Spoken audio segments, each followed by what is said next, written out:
during their lunchtime. Um, my name is Harrison. I am a cafe fellow and also a PhD student in a positive developmental psychology program. Um, as some of you might know, that this workshop is hosted by the CGU Cafe department.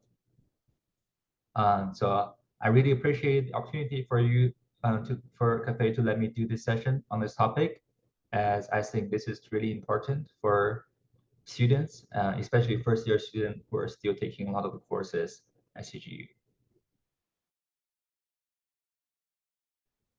Um,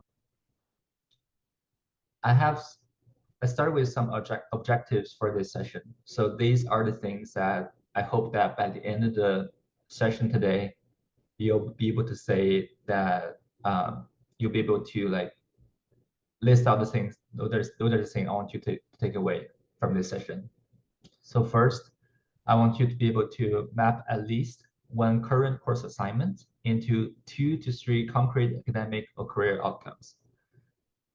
So, for example, it could be a conference abstract, your journal article, or your portfolio item. The second, I want you to be able to reframe an assignment to better fit your research and career narrative while staying within the course requirement. And that is really important because often with each assignment, they're particularly designed by the instructor to map onto one of their course learning outcomes. So I want you to be able to stay within that range, but also think about how you can utilize each assignment toward your own goal and purpose. And the third is recognize how course instructors and academic supervisors can provide guidelines and feedback to maximize the impact of coursework. And this is the point you'll see me like mentioning throughout this session, is that really take advantage of the instructors and academic supervisors, um, because they're really useful resources for your success.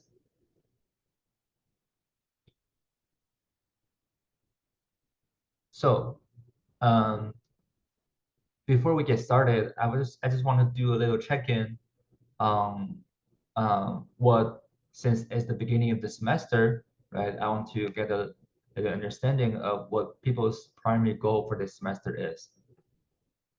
So just like take a few minutes to think about it, and then if you want to share it in the chat or in the comment, please feel free to do so. But I will give everyone maybe 2 to 3 minutes to think about what your goal is going to be. And so remind again that this could be any type of goal. It could be as simple as finishing your degree, like making progress toward your degree. It could be like you want to try to get a publication, submit a manuscript to a journal. It could be attending a conference presentation. It could be just social networking. It could be like different. It could be different ranges of goal, but I want you to kind of think about it and is for this semester.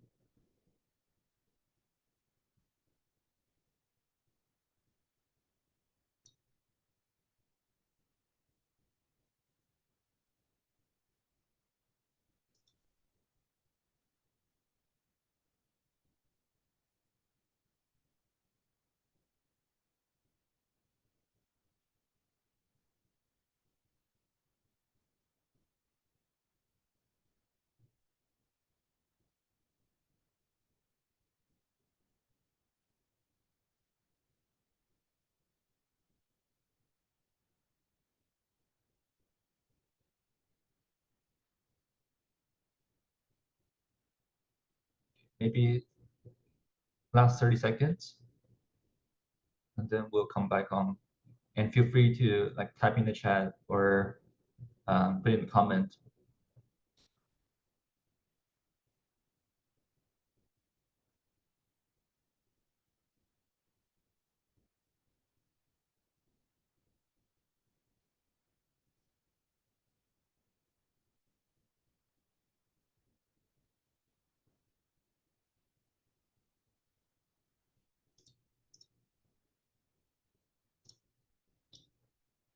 So the reason why I want you to kind of do that exercise is to think about, okay, so you may have like this different type of goals, whether it's, moving toward your degree or getting a conference presentation or a journal article, journal manuscript. Like with each one of the goal, it will more or less involve you taking courses and doing your courseworks, right? And so if your primary goal is to progress towards your degree, then you will need to do your courseworks, take the courses, take the units, and hopefully do well. And so I want to introduce you to this uh, mindset of portfolio mindset. So this is essentially saying that each assignment could become part of your personal portfolio. So if you're in a PhD program, you had your requirement to fulfill a list of portfolio items, and these assignments could be turned into your portfolio items. But what I'm talking here is more generally, maybe like an informal personal portfolio that really showcase your abilities and capabilities.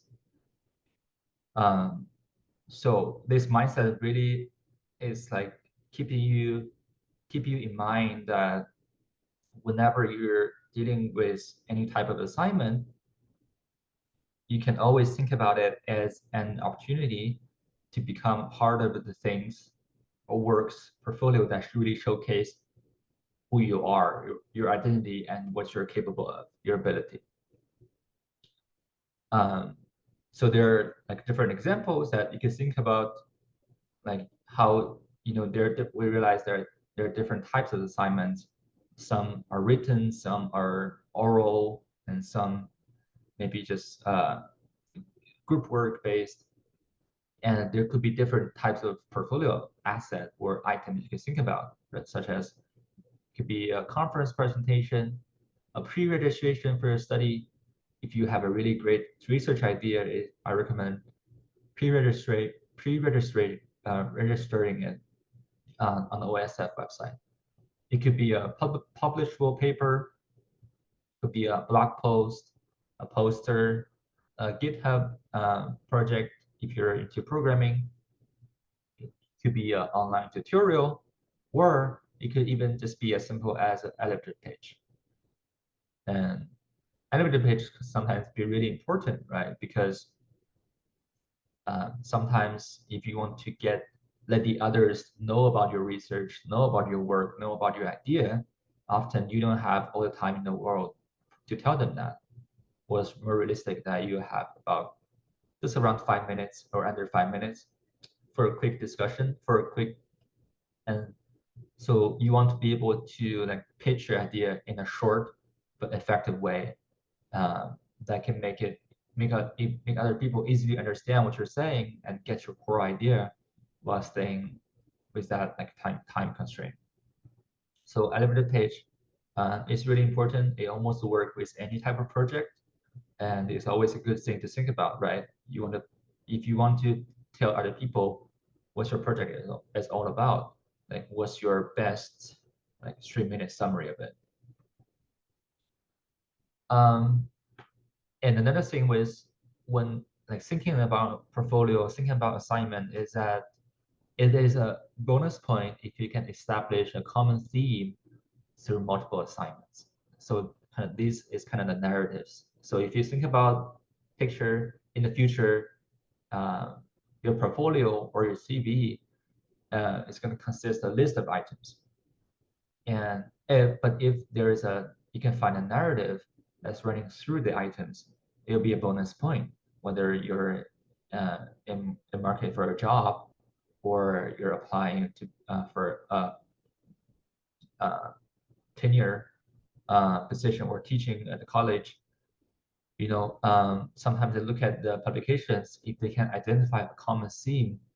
That let's say, for example, if you're interested in well-being in children, then if all of your works are centered around that topic, then can be considered as a seed, and then that is often a bonus point for your application, right? And a counterexample is that if you have application, but none of them seems really connected, then that is often a disadvantage for you, even though you have all these applications. So that is something to keep in mind of. Of course, this is something that you want to think at the beginning rather than the end. So having like talked about the portfolio mindset, now I want to kind of introduce you to this exercise, right? To really get it more, I want to make this session as practical as possible. So think about one current or past assignment and how it could become a portfolio asset, right? Examples could include conference presentation, pre-registration, publishable paper, manuscript, blog post, poster, GitHub project, tutorial, short minute, 3-minute pitch.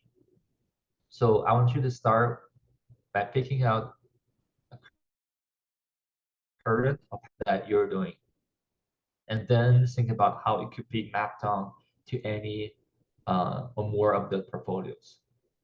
So I'll give everyone about 3 to 5 minutes for this little exercise, and I'll check back in to see how everyone's doing.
If you're finished, feel free to,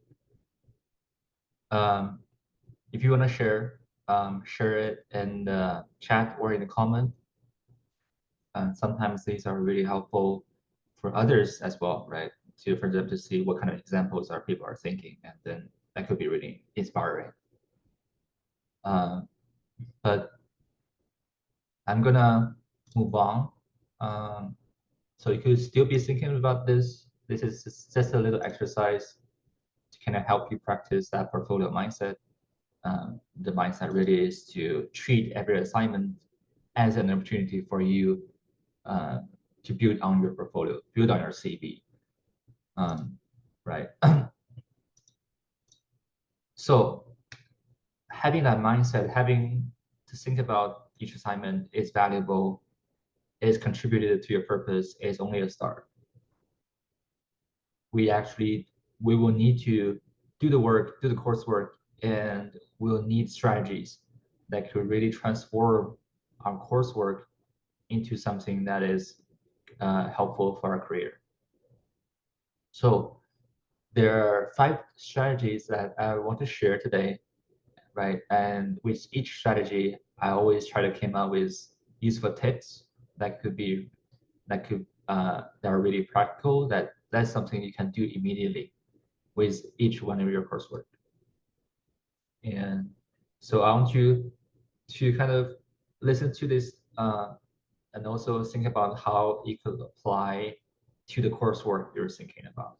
And at the very end, there'll be some time for you to do the reflection on how you could apply this in the next 48 hours of this session. So strategy 1 is reframing. So the idea of reframing, um, is that you're trying to reframe the assignment prompt to fit your personal goal or your personal purpose, right? So often we realize that with each assignment, there'll be a certain constraints, right? For example, if you're doing a term paper, there's often a page limit. There's often writing styles. You often have to include the literature review, method, result discussion, and etc. And these are very valuable for your course, for your learning outcomes, right?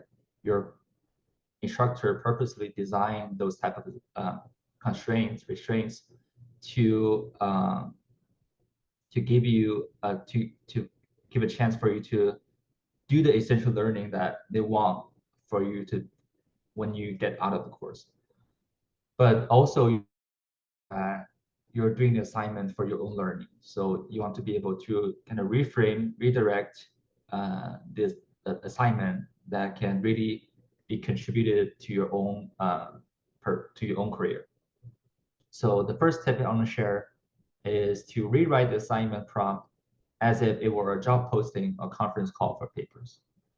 And this is a really good practice, right, to get you to think more critically, to think more seriously, to think maybe more creatively about your assignment. Right, so it's rather than being just an assignment that can help you to get good grade in the course to help you complete your degree, but rather treat it as something that can be really beneficial for your career, right? As if it were you're applying for a job, or if you're doing presenting it at a conference. So this really can help you again use that portfolio setting mindset to treat each assignment more carefully. And my second tip is to check in with your supervisor or instructor, making sure that whatever tweak you're thinking, right, it aligns with the course learning outcomes, but also with your personal goals.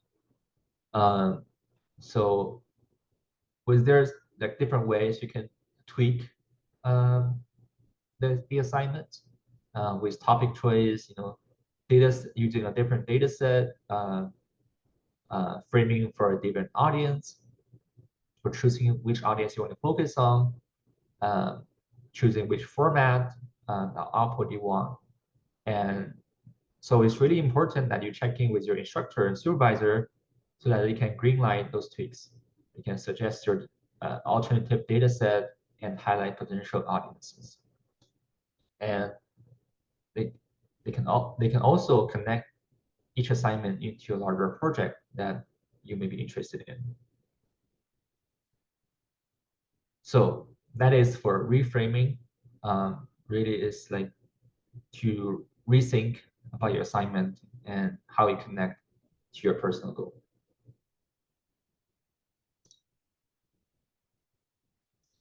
The second strategy is visibility.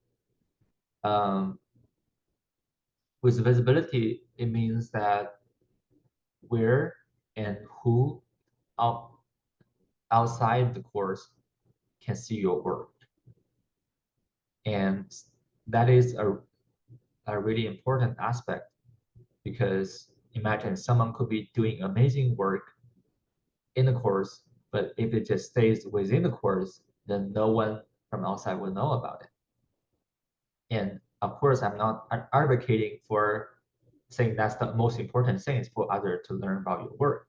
I think the most important thing is do good work first, but then it is important to kind of sell your work a little bit as researcher, um, right? Because and you don't have to sell it to any population, right? You could choose which audience you're most interested in. So my first tip for visibility is draft a social media post summarizing your assignment in 2 to 3 sentences. So, and again, this is just as a little practice. You don't actually need to post a social media. I realize that's something that most not most people, not every people would like to do.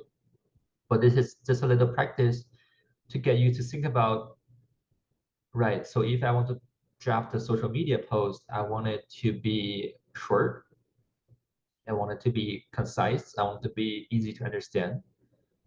Um, right. So the reason is that if you think about if you're giving people a read a one page of article, people will be less likely to read all of it, because it's people's tendency not to read extra long paragraphs. Uh, so it's more likely that people will read if it's like something short, something concise. And that's why it's important to practice the ability to summarize your work into short sentences that can really convey the core ideas. And tip number 2 is to decide on a venue. This is going to be where, and it's going to decide who can see your work. So this could be a conference you're interested in, a journal, a GitHub, a blog, social media platform. And again, this is decided by who you really want to get your work. Who is your audience? Say, using an example of, if you're interested in well-being in children, then there may be conferences that are children focused or well-being focused, or journal that are children focused or well-being focused, that can attract the researchers from that area, and that might be something that you are you'll be looking into. And again, talk to your supervisor if needed, if you're not sure which is the best venue, because often they have the expertise, they have the experience, and they can guide you to what is the best place to publish your work, to expose your work to.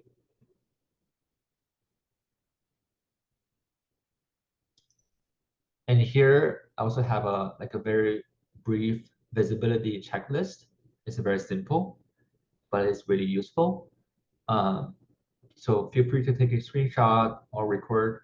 So first thing is having a clear title, right, and having a 50 to 100 word summary. So this is really again, kind of related to the point of the social media post practice, is to get you, a clear title and a concise, brief summary can help most people to kind of get you know your idea without spending too much time reading into it. And of course, they can, if once you get their interest, you can send them your full article. But yeah, just to get it started, stay concise, stay short. A second tip is to provide clean figures with labels and notes. So imagine there are 2 types of format in front of you. One is a paragraph long text, and the other one is a figure. So most people will oriented toward the figure, or at least check out the figure first, because it is more visual, it is more direct. Our brain process visual information much faster than text. So it's really important that it can happen sometimes that your figure is all they're gonna look only gonna look at. They're not gonna look at your page-long paragraph, but your figure. So make sure that your figure contains all the necessary labels, notes, so that even without reading the paragraph, without reading your work, people can still get a sense of what you're doing and what's your result simply from the figure. And the last tip is to always include the so what statement for non-specialists. So imagine if your work gets spread out to people who may not be expertise in your area, you want to include something for them so that they will understand the impact your work. Right? That is always important to think about, because if your work is only has only theoretical implications, but if it without practical implications, uh, it often lacks some meaning, right? So you want to think about what your work mean uh, in practice, and always to think about that and include the so what statement, so that even the most general audience can get some takeaway, can understand the impact of the work.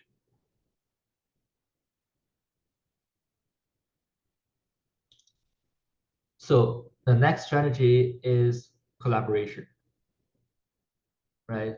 And the idea is that often, well, like, I shouldn't say often, is definitely when you're taking the course, there's always instructor present, and there's always classmates or colleagues that are also taking the course with you.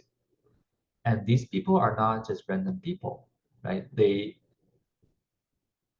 often share the same interests with you in the area, and that is why they take the course with you.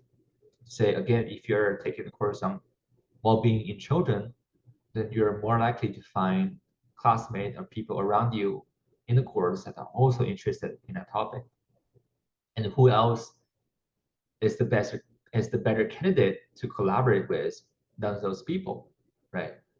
So my first tip is to ask colleagues and classmates for a peer review, right? So this is a very common practice, especially if you're doing a term paper, you often want a second eye on the signature row. So a peer review is a perfect opportunity to do that. And also through peer review, you can get a better sense of what each other is really interested in, uh, and that could just naturally facilitate collaboration, facilitate more discussion, and it could turn into a further development collaboration between the two of you. Second tip is to invite a peer to co-present it can to co-present. So it could either be in an informal setting, such as if you just want to present in a lab meeting, or it could turn into a formal presentation at a conference. And again, so this is depends on where you are at, but this is generally a good idea to get to. It's a low stake activity, right? To prepare for a 12-minute presentation in the lab, and if it's encourage collaboration between you and the pair, but also is you can start with an informal setting, which is low stake, and you can get feedback right from other people in the lab, or you can present it to your supervisor and get uh, feedback from your supervisor, and that way you can use this feedback, incorporate it, and improve your presentation so that it will get closer to being a presentation in the formal setting, let's say at a conference. Right? And so with collaboration, um, especially in higher education, in grad school, you'll rarely see people just purely doing a project on their own. There's always some collaboration that's needed. right? So collaboration is really a professional skill for graduate students. So like doing this is also about skill building, but also collaboration often produce stronger portfolios, stronger work than if you're doing it's greater than mine, greater than one. So that's why collaboration is important. Next strategy is feedback. School, with every coursework, with every assignment, we get feedback from our instructor. And if you think about it, the instructor who are teaching the course, they are the expertise in the field. They provide is really valuable. Okay? The first tip I have for using the feedback is to save and organize your received feedback by themes. So you could organize them by, say, category of clarity, methods, writing style, and etc. And this is a great way to organize them because using this approach, you'll be able to clearly see which category of feedback you got the most often. Let's say you may realize that you get a lot of feedback on your writing clarity, and that's an indication that you may need to pay more attention to making your writings more clear, so that it's not only improving this specific assignment, you're also getting general feedback on your skill set. The second tip is to chat with your instructor on how to incorporate the feedback if you're not sure what it means. Because right, we all have the experience that sometimes we see this feedback that's being given to us and we're 50-50 on what it means. And sometimes often we just take a stance on, okay, I think this is what it means, so I'm gonna do this to fix it. But what's problematic with that is that if you're not sure what the feedback means, that often indicates a lack of knowledge or understanding on the topic, right? So if your course instructor provided this feedback, which with the knowledge as expertise, and you're not able to understand it, so why not just talk to them and to clarify what they mean, and also this it could be a great learning opportunity for you to grasp on the knowledge that you may have missed. And always remember that they're the resources, so really utilize them, talk to them more often, and really utilize the feedback you got. The last strategy I have for today is development. So the idea of development is that try to develop your coursework into a series of deliverables. Right? So do not stop with just a conference presentation. Right? There could be always something more to develop into. So my first tip is to create a production pipeline. So what it may look like is that you may start with a course paper, and then you can turn into a conference abstract, and then turn into a conference presentation. Then you could turn that into a journal manuscript. Another example is you could turn your literature review into a annotated Zotero library, and it could turn into a blog. Or if you can turn from a class project into a portfolio case, and then that could be further developed into your interview story. Because how many times that we get difficult interview questions and we have to use experiences or from our class project to answer that question. So why not just use that and turn it into something that's more useful? So the takeaway is that do not always think one step ahead or one step back, right? Always try to develop your portfolio. So even if you may be thinking about, okay, I want to turn my term paper into a manuscript, which is your final goal. But then there could be small steps added in between that could really contribute to your portfolio, to your CV, right? You could first do a pre-registration and then do a conference poster or presentation, and then before you do a formal manuscript. So these things happen naturally as well, right? So it really helps you to like streamline your process, but also to maximize the output you get from each assignment. The second tip is, again, get advice from your academic supervisor, and I cannot stress how important this is, right? They have experience, they have the publishable experience, research experience, and just talk to them if you are not sure what the deliverables for your assignment might be, right? Get advice, and often they'll be helpful to guide with your realistic timelines. They can advise you on IRB or ethics. You can connect your projects to lab members or collaborators. That is always, something that could happen.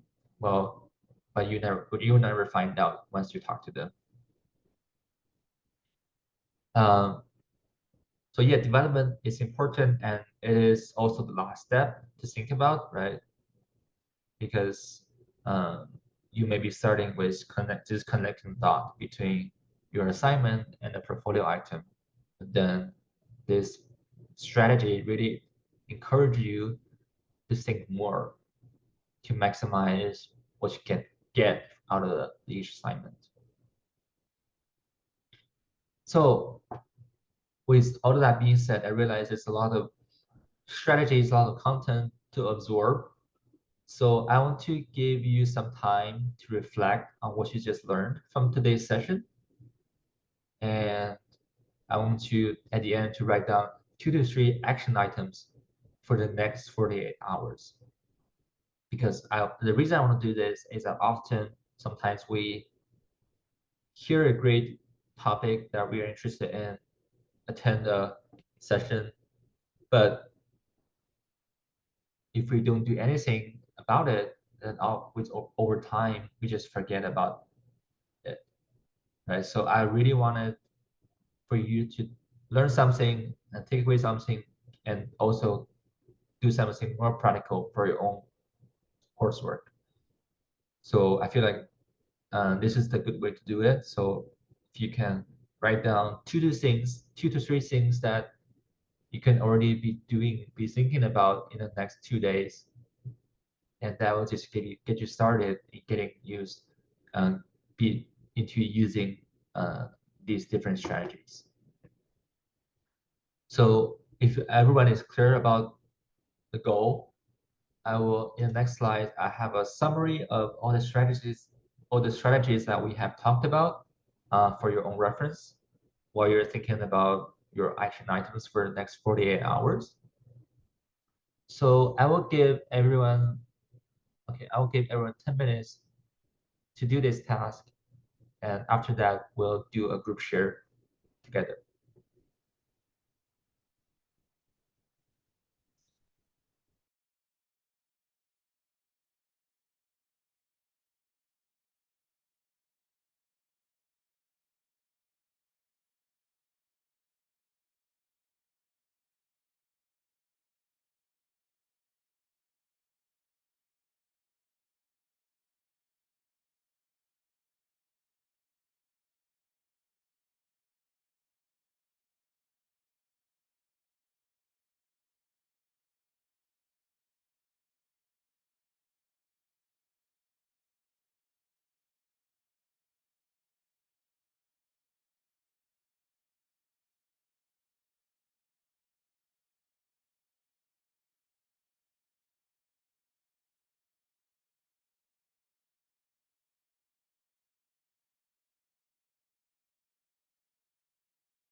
I hope everyone will have had a chance to reflect on how these different strategies could apply in their own coursework, and hopefully you have developed something that can be some action items that can be enacted in the next 48 hours.